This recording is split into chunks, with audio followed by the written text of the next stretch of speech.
अगर आपको नहीं मालूम कि पाकिस्तान में ताई लॉटरी तेज़ी से मकबूल हो रही है तो ये कोई हैरत की बात नहीं, क्योंकि शायद ये बात थाईलैंड की हुकूमत और थाईलैंड की लॉटरी खिलाने वालों के इल्म में भी नहीं होगी। थाईलैंड लॉटरी में किस्मत आजमाई करने वालों की तादाद तेज़ी से बढ़ रही है। इस लॉटरी में कौन लोग अपनी किस्मत आजमा रहे हैं, कौन इसमें पैसे लगा रहे हैं इनामात की लालच में, और ये किस तरीके से खेला जाता है, इसकी तफसील में जानने से पहले आपको मैं बताता चलूँ। पाकिस्तान में कानूनी तरीके से रातों रात लखपति करोड़पति बनने का एक ही रास्ता है और वो प्राइज बॉन्ड का, जिसके इनामात के ज़रिए आप अचानक आपके हाथ जो है बड़ी रकम आ सकती है।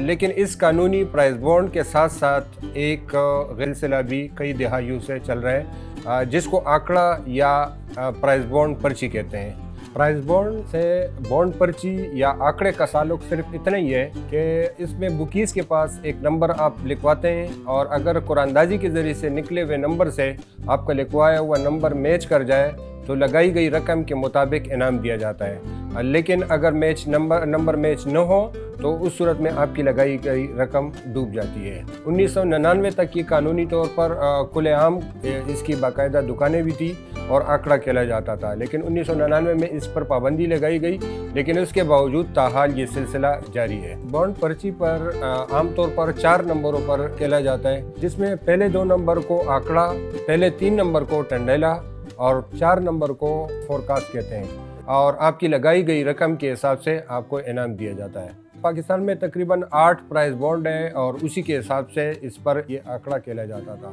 लेकिन नेशनल सेविंग स्कीम और स्टेट बैंक है, उसकी तरफ से कई प्राइज बॉन्ड बंद कर दिए गए और कुछ तो उनकी जगह पर प्रीमियम बॉन्ड आ गए, लेकिन कुछ के अभी भी जो है वो प्रीमियम बॉन्ड नहीं आए, जिसकी वजह से एक गैप बन गया है। इस गैप को फिल करने के लिए जो बुकीज़ है उन्होंने इसकी जगह थाईलैंड लॉटरी को इस्तेमाल करना शुरू कर दिया है। जिस तरह प्राइज बॉन्ड की जो कुरानदाजी है वो हर महीने की पहली तारीख और 16 तारीख को होती थी, इसी तरह जो थाईलैंड की लॉटरी है वो भी महीने में 2 बार उसके कुरानदाजी होती है, यानी पहली को और 16 को। जिन महीनों में जिन तारीखों में किसी प्राइज बॉन्ड की कुरानदाजी नहीं होती, उन्हीं तारीखों में थाईलैंड की लॉटरी का इस्तेमाल किया जाता है। सेम उसी तरह जिस तरह प्राइज बॉन्ड पर कुरानदाजी के लिए एक नंबर लिखवाए जाते थे बुकीज़ के पास, अब जो है वो बुकीज़ के पास इसी तरह नंबर लिखवाए जाते हैं, आंकड़े के, टंडेला, फोरकास्ट के मुख्तलिफ नंबर लिखवाए जाते हैं। और थाईलैंड लॉटरी की जो है कुरानदाजी में अगर नंबर निकलने वाले नंबर वो अगर लिखवाए हुए नंबर से मैच कर जाए तो उसके हिसाब से उसी तरह इनामात दिए जाते हैं। ये नेटवर्क पूरे पाकिस्तान में मौजूद है, हर इलाके में उनके एजेंट होते हैं जो इसी तरह नंबर लिखवाते हैं, और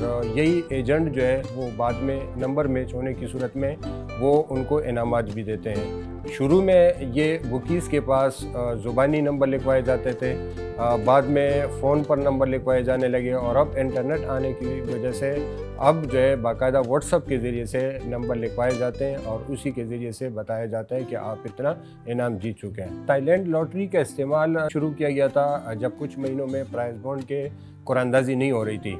शुरू में भारत में जो कुरानदाजी होती है, इसी तरह दुबई की कुछ लॉटरियों का भी इस्तेमाल किया गया, लेकिन उस पर भी उस तरह लोग ट्रस्ट नहीं कर सके। लेकिन अब जो है थाईलैंड की लॉटरी इसमें दिलचस्पी ले रहे हैं। एक बात जो आम लोगों से जो हमारी बात हुई है कि इसमें इनामात तो किसी किसी के निकलते हैं, यानी नंबर किसी किसी के मैच होते हैं, किसी किसी को इनाम मिलते हैं, लेकिन ज़्यादातर गरीब लोग वो होते हैं कि जो अपनी हालत ज़ार तब्दील करने के लिए जो थोड़ी बहुत अपनी रकम लगाते हैं वो उससे भी हाथ धो बैठते हैं। आखिर में मैं ये वाज़े कर दूं कि पाकिस्तान में वो गैर कानूनी है, इसकी कोई इजाज़त नहीं है और इससे जान छुड़ाना मुश्किल होता है, इसलिए ख़ुद को भी अपने आसपास लोगों को भी बचाने के लिए कोशिश करनी चाहिए।